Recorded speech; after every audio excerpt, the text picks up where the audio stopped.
Manx Radio's Update with Beth Espy.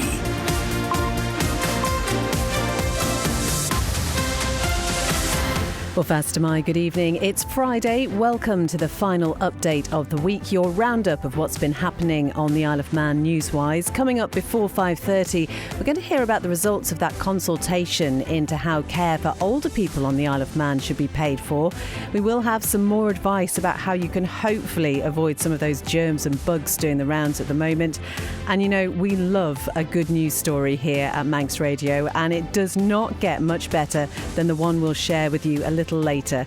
It concerns the 96-year-old fundraiser we heard on yesterday's programme, and it's a real heart warmer.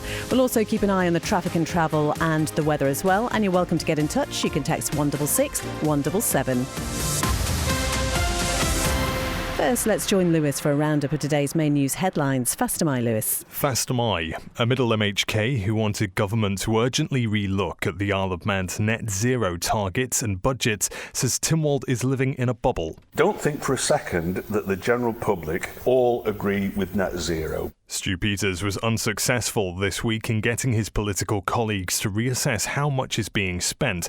Instead, his motion was amended and the court recognised the role that the targets play in strengthening the Manx economy. The clean-up from Storm Dara has continued today with a number of road closures enforced whilst the Department of Infrastructure carried out tree felling. Right now, a section of the Pier to Kirkmichael Coast Road from the end of the switchback to the junction with the Ballabooey Road is closed. It's due to reopen in an hour. The Speaker of the House of Keys has hit out after his attempt to have Treasury's annual budget published weeks before it's debated in Tynwald was shot down. I honestly don't believe the government has any interest in doing this at all. Duan Watterson says it's something the public wants. Instead, a select committee has been formed looking at the role of the legislature in the financial planning process. And a consultation on how nursing, residential and home care should be paid for in the future has become one of government's most responded to of all time. More than 1,200 people shared their thoughts. We'll hear more on that in the programme shortly. In the latest international news, the brother of a former British paratrooper killed unlawfully in Ukraine says there are still so many unanswered questions around his death. A coroner found Daniel Burke was shot several times by someone he believed to be his friend in September last year. The UK economy shrunk again in October, falling by 0.1% according to figures from the Office for National Statistics. Chancellor Rachel Reeves admits she's disappointed, while the Conservatives say it's down to her policies. And Dick Van Dyke says his neighbours saved him as he was struggling to flee his home during wildfires in Malibu this week. The 99-year-old Mary Poppins star says 3 people helped put out the flames in his guest house. That's all for now. I'll be back with the news at 6 o'clock. Thank you very much, Lewis. Now looking at the weather, brought to you by Manx Glass and Glazing. Much better than it was this time last week. No weather warnings. It is going to be cloudy with a few outbreaks of rain or drizzle, most especially overnight. Light winds, though, they'll increase moderate to fresh overnight again. Minimum temperatures will be around 5. Then tomorrow, sunshine and showers, those tending to peter out in the afternoon. Cloud amounts will increase, then some more drizzly outbreaks of rain in the evening. Moderate to fresh west or northwest winds. They'll back to the southwest tomorrow evening and strengthen. Top temperatures will be 9. And just looking at Sunday, again, largely cloudy but mainly dry. Outbreaks of rain and drizzle will be largely over the hills and a fresh, locally strong westerly wind. Top temperature on Sunday actually will be around 12, so a little bit warmer. Sunset this evening was at 3:55. Sunrise tomorrow morning just after 8:30. Manx Glass and Glazing can supply and install single, double and triple glazing. Call 674-573 or visit the showroom on the Snugborough Trading Estate. Many people are struggling. You can help by volunteering or making a donation to Isle of Man Food Bank, whether it be food or essential items or financial support. Please call 646 999, brought to you by Descon Office Interiors. A great night's sleep got even better with Zed's Bedding Store. From quality Bell-Dorm bed linen and mattress protectors, fleece and woven throws to luxury duvets from the fine bedding company. Zed's Bedding Ramsey, next to Isle of Man Bank. Reach the Isle of Man's biggest radio audience with Manx Radio. Airtime, sponsorship and digital opportunities available. For more information on how we can help your business grow its market share, contact the friendly, experienced team on sales at manxradio.com. For a wide range of wood-burning stoves and a complete installation service, visit The Snug in Ramsey. And we don't stop there. Kiln-dried firewood and full aftercare service, including chimney sweeps and maintenance. Call The Snug in Ramsey. You're listening to Update here on Manx Radio. It's just gone 5:05. Well, here's some news that broke with us a couple of hours ago, and it's the consultation on how nursing, residential and home care should be paid for in the future. It's apparently one of the government's most responded to consultations of all time. More than 1,200 people shared their thoughts, as Amy Griffiths reports. It's taken almost a year to compile the results of the consultation because of the sheer number of people who took part. It was one of the top 10 highest responses received for a government consultation in recent years, which it says demonstrates how strongly many people feel about the issue. The questions on the table were a choice between two different models and continuing with the same system. The free personal care model would see people given this type of care at no charge, regardless of their income or assets. Meanwhile, the mixed model would be based on a threshold and cap scheme designed to protect the family home. Only 5% wanted to continue with the current model, while it was almost an equal split for the other two options, 48% supporting the free personal care and 45% opting for the mixed. 2% of respondents chose not to answer. Now, the Health and Care Transformation Programme team are testing a sliding scale of thresholds and caps that are a percentage of a person's overall income or assets, rather than standard set amounts. Once that work's been finished, it'll be shared with Treasury to consider how and if a new model might be funded. It's expected the findings and recommendations will be presented to Tynwald in 2025. Amy Griffiths reporting. As ever, you can find out more at manxradio.com, and we have asked for an interview to look into that consultation in more detail. 7 minutes past 5. Now, last night we brought you some of the debate around budget reform from this week's Tynwald sitting. Exciting, wasn't it? Well, today we've had the reaction from Russian MHK June Watterson, whose amendment to the motion, which would have seen the Pink Book published weeks in advance of the February sitting, shot down. Instead, a select committee has been formed, and he's on it. He's been talking to Phil Gaughan. Yeah, immensely frustrating that we're going to stay in a fiscal dictatorship where the Treasury Minister is going to stand up and announce his budget in the morning, we'll vote on it at the end of the day, and the public will not have nary a look in as to what's going on before it's all decided and put in the box. So that's an incredible frustration that we haven't been able to move the dial on that one at all. It seems to be what people want, though, and I just can't wrap my head around that. I suppose it's not so much whether the public get to see this, but it's members, effectively. I don't know, it's around about 10 days notice you get on the budget, or is it 2 weeks? It varies as to how long we get with it in private, but the only people you can ask about it is the Treasury, so it's there's no independent advice available on it. What your amendment suggested was that we follow best practice in relation to how budgets are set. Well, there's no single way of following best practice, but one of the Commonwealth benchmarks is that there is some availability for public engagement in the budget process, and that isn't done at the moment beforehand, during or after, and that's a flagrant disregard for those Commonwealth benchmarks. You sort of have a success in as much as there is now going to be a select committee. Have you been on committees looking into this matter before? No, I think success is an interesting definition there. I honestly don't believe the government has any interest in doing this at all. The fact that two ministers are going to be on the select committee will at least share the pain, but I have very low expectations of getting anything out of it. The Treasury Minister is one of those ministers, and he did say that he recognised that there was disquiet at the whole way in which the budget is set. So perhaps there is some Christmas cheer just waiting to be distributed next year. If you say so, Phil. That's Speaker of the House of Keys and Russian MHK June Watterson talking to Phil Gaughan there. May's mum's been in touch just about the nursing home charges and says, I'm not surprised the charges are being reviewed. My mum was in a private nursing home for 31 months. The rate for this year is £5,777.29 per month. So again, something that May's mum is interested in looking at there.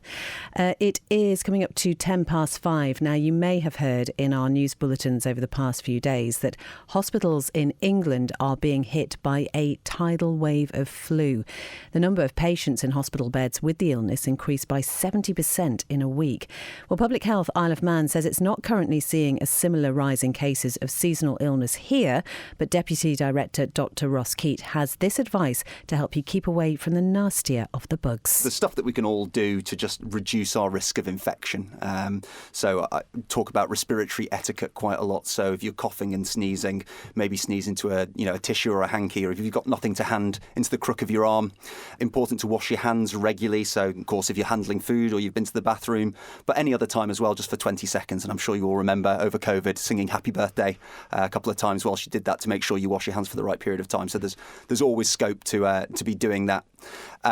Otherwise, it's a case of if you are feeling very unwell, maybe you don't go into work or you don't send your child into school for the day, because being in these really enclosed spaces, viruses can spread very, very quickly. So being conscious of that, and if that means that unfortunately this year you've got to miss the Christmas party, well, there's always the one next year. Probably also important to mention norovirus, because that is a disease process that we're seeing increased numbers of in the United Kingdom, and indeed some isolated outbreaks on the island, as opposed to the other three that causes tummy upset. But it's similar sort of messaging around how to prevent the spread of that. So it's just making sure that you're keeping your hands clean. If you're feeling unwell or poorly, not going anywhere where you might be able to spread that to other individuals, and because there's no vaccine available for that yet. It's just being conscious of the symptoms and making sure that you don't put other people at risk. That's Deputy Director of Public Health, Dr. Ross Keat. I don't know about you, but every time I hear the word norovirus, it just makes me go, oof. So hopefully keep away from any of the bugs that are doing the rounds, especially in the run-up to Christmas. Coming up to 5:12. Now, Douglas Council is looking to trial permanently pedestrianising part of North Quay to encourage footfall and growth in the area. Leader Claire Wells and Councillor Devon Watson say it will be carrying out consultations with residents, local businesses and customers, as well as looking at offering additional disabled parking. What we want to do is we want to take a test and use approach. So very often government projects, they plough ahead, they don't consult people, and they don't always take into account local conditions.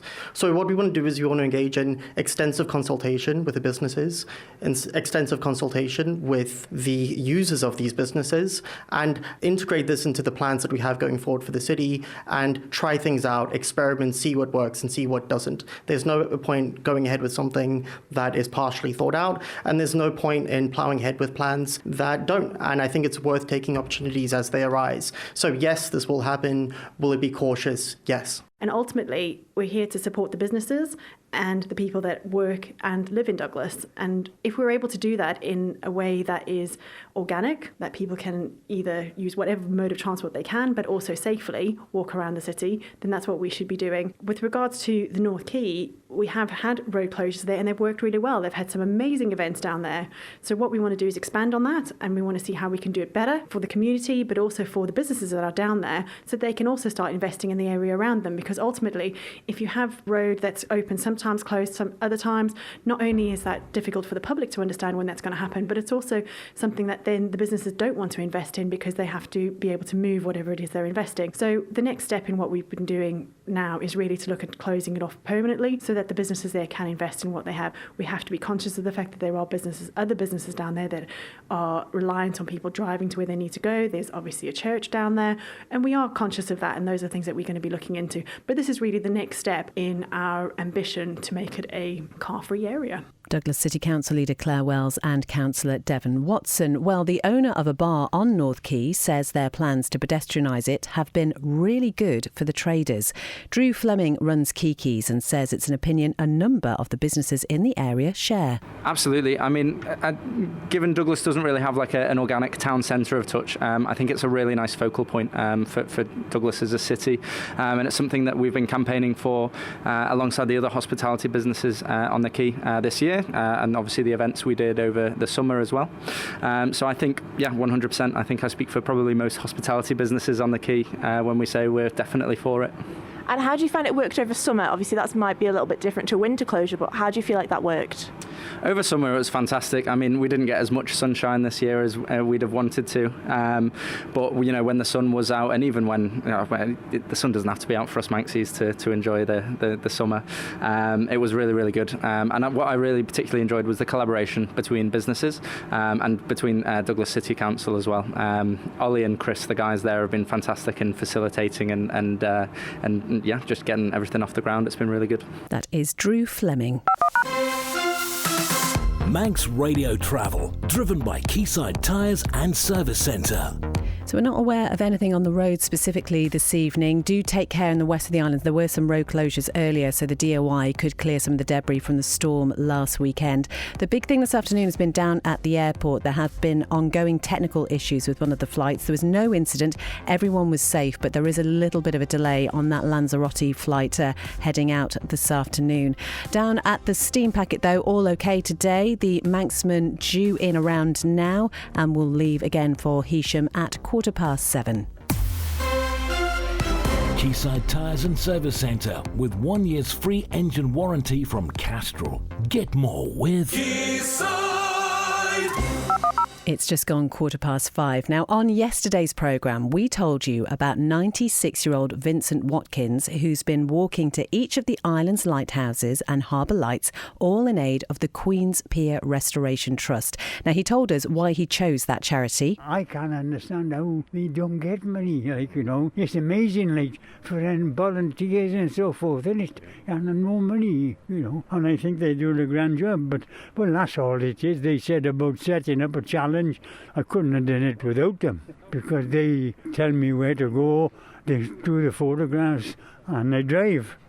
You see? So I don't do anything. I only go on my photo talker. Well, I think he does do something, because Mr Watkins handed over several £100s to the charity this week. He had his photograph taken again with R. Lewis, and there was also a short video which was posted on the Manx Radio Facebook page. And then last night there was a fundraising development, an early Christmas present, if you will. And to tell us more about that, I'm joined live on the line now by Trustee and Treasury of the Queen's Pier Restoration Trust, Graham Curfey. Good afternoon, Graham. Tell us what happened last night. Well, I was on the pier in the afternoon and accepted the money from Mr. Watkins, Vincent, and we were delighted with the fact that he had raised around about £450. We're absolutely delighted with that. And then late yesterday afternoon, we got more donations through on our GoFundMe page. And there was one individual donation for £9,696. And if you sort of look at that, it's 96 and 96, which of course equates to the age of Mr. Watkins. With that, there were a few other smaller donations. So in total, £9,856 was donated yesterday afternoon following his interview with you at Manx Radio. Graham, would you be able to put into words what that means to you as a charity? That's a very difficult question, because we fundraise on a regular basis and we get, very generous donations and support from the community as a whole. But to get something like this in one afternoon is absolutely tremendous. It's unbelievable. And just before Christmas as well, this will go way towards the steel for another bay. It will probably pay for the wood on one more bay as well. So when you look at it from that point of view, it's absolutely tremendous. It really, really is.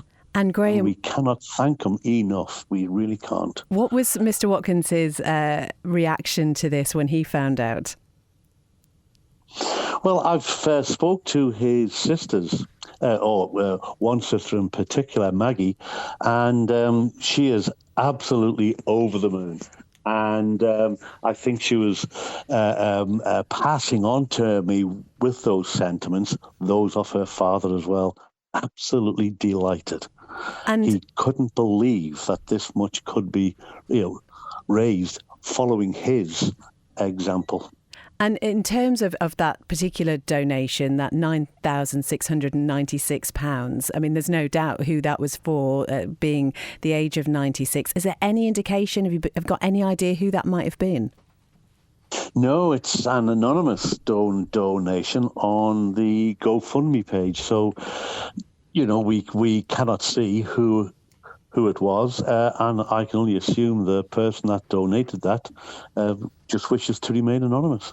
Well, what a wonderful thing, Graham. We are absolutely delighted for you. And you can still go and donate if you'd like to go and watch that video of Vince, who's just an incredible character. But I'm so pleased for him, so pleased for you. And we wish you a very Merry Christmas. Thank you very much indeed, Beth, and the same to you. That is Graham Curfew there, the trustee and treasury of the Queen's Pier Restoration Trust. What a lovely story. As I say, you can find out more on the Manx Radio website or just go to manxradio.com. Another heartwarming one now at 5:20, because anybody living on the Isle of Man who might find themselves spending the festive season alone are being invited to join in with a Christmas Day community meal. Now, Living Hope hosts a free traditional Christmas dinner every year at St Joseph's Church in Douglas as part of efforts just to make sure that nobody feels lonely. Sue Johnson is one of the organisers. We don't want to see people on their own. We would love to have people come and join us. We have a fantastic day. I think last year there was about 85 people. The world is in financial crisis, isn't it? And I think there's a lot of pressure put on parents, children have to have this and they have to have that, when actually they don't need it. But I think also some people, especially single mums with small children, single dads with small children, can find themselves in a position whereby, they've bought the latest toys, but actually they can't put food on the table. And, this Christmas lunch is not just for the elderly or people on their own. If there are any single mums out there who just need to be loved with their children, then come along, single dads as well. Small families, we cater for everybody. Now, I understand this initiative, this invite's been put forward a number of years. Mm-hmm. How did the idea of this come about? I'm not sure how the idea initially came about. I think it was just something that we thought, shall we just try and see what happens? And it just took off from there. You don't realise how many people are on their own but don't want to be on their own at Christmas. I mean, we understand that some people want to, but it can be a difficult time of year. And sometimes just those few hours during the day where your mind can be taken off everything and come for your lunch. Let's feed you, let's love you, let's look after you. How does it help also with tackling loneliness? People can come together and nobody would ever sit on their own whilst they're having Christmas lunch. We will have a table of 8 or 10. You can just stand at the back and just hear the buzz of the chatter, because everybody has a story to tell, and everybody likes to tell their story to somebody that they don't know, and friendships are made. That is Sue Johnson there talking about that Christmas dinner for anybody who might find themselves alone on Christmas Day. And as Sue said, it can be a really tricky time for some people. So it's lovely to have events like this. You can find out much more about that, again, on the Manx Radio website. Here is Rob now. And Rob, we're just saying, the last Friday Sport preview of the year coming up shortly. Indeed it is, yeah, how time flies. It's a weird one, isn't it? What else is happening sports-wise? Well, we're going to start by taking a look at football. The rescheduled semi-finals of this year's Plum Properties Railway Cup are firmly in the spotlight ahead of the Isle of Man's latest fixtures this weekend. Postponed from last Saturday due to the poor weather, the two semi-final ties in the competition run alongside regular league matches tomorrow afternoon. In the Railway Cup, defending champions Ayr United host Laxey, whilst Corinthians host current Canada Life Men's Premier League leaders Peel at Ballafletcher. Both games will start at the earlier time of 1:15pm to accommodate for the possibility of extra time and penalties if required. Elsewhere, league clashes will resume across the 4 senior men's divisions, all kicking off at 2pm. You can view all of this weekend's fixtures at manxradio.com. In rugby, Douglas will be continuing their search for a first away win of the season when they hit the road in Regional 2 North West tomorrow afternoon. The Manx side take on Widnes. Manx Radio's rugby correspondent Dave Christian is expecting a close game between two sides with similar form in recent weeks. Widnes are lying 5th place in the standings in Regional 2 North West. Won 6, lost 4. Douglas are 8, won 4, lost 6. Douglas, however, are going good at the moment. They've got 24 points, including a whole host of bonus points that they've picked up. And Widnes are only 5 points clear of them. So a bonus point win for Douglas will give them potentially a 5th place, depending on other results. Well, that match is due to get underway on Saturday at Heathrow Road at 1:45pm. And a rare double-header of on-island England Hockey Championship matches take place this weekend, with 4 Isle of Man national sides returning to competitive action. 3 Manx senior teams and one of the boys' junior squads enter the latest phase of their respective EH knockout tournaments across Saturday and Sunday. Well, for the first time in several years, 2 of those games will take place on Manx shores at the NSC in Douglas, with back-to-back ties there tomorrow. The first will see the Isle of Man Women's A team welcome Liverpool Sefton Ladies First 11 in the EH Women's Tier 2 Knockout Championship second round at 11am. Straight after at 1pm, the Isle of Man Men's A will take on Preston Men's First 11 in the EH Men's Tier 2 KO Championship second round. On the same day, the Isle of Man Men's B enter the second phase of the England Hockey Men's Tier 3 Knockout Championship. They're actually on the road and they travel to face West Bridgeford Men's second 11 at 10:45am. And finally, the Under-14 boys face Preston in the EH Under-14 Boys Tier 2 Knockout Championship second phase in Preston on Sunday. Thank you very much indeed, Rob. And a lot of sport happening this weekend. I know we were hearing on breakfast this morning about undefeated Isle of Man professional boxers Jamie Devine and Jade Burden, both returning to the ring Saturday and Sunday respectively. Yes, indeed. So originally they were both due to be fighting at the same event in Liverpool at the Adelphi Hotel on Sunday. However, because that particular show was cancelled, there has been some changes thrown around. Jade Burden will now be fighting at the East Side Rooms Conference Centre in Birmingham on Sunday, so the same day. But Jamie Devine's has been moved a day earlier, now taking place on Saturday, and is actually competing on quite a prestigious undercard, really. She's on the undercard to the Natasha Jonas fight this weekend, held by Boxer over Exhibition Centre Liverpool on Saturday. So best of luck to both of them as they look to keep up their unbeaten records. Yep, we certainly do wish them the best, and we'll be keeping an eye on their progress. That is all from Update this evening, though. Thank you very much indeed for your company. Just to let you know, the latest edition of Journey to a Dream is now available if you head over to the Manx Radio website and find the Journey to a Dream podcast. And this one is with Craig Neve, and it's really, honestly, a fascinating insight into the road races, not only the past year, but also some of the struggles that he's had getting to the point where he is racing with Bathams. Absolutely incredible journey. And also I found out he was actually going to be a professional footballer at one point. Coming up next then, it is Rob with the Friday Sport Preview, the final one of the year, so he has got his reindeer antlers on and ready to go. Then Chris Kinley will be here from 6:30 with Greatest Hits. Jumping in with the Candy Cane Brothers at 9, then you can get your party clothes on. Join Nick Holt from 10 with the 90s playlist. As ever, do go over to the Manx Radio website for all the details on tonight's top stories and our social media pages if you'd like to comment on any of them. Whatever you're doing this weekend, have a good one, and we will return with Update at 5pm on Monday.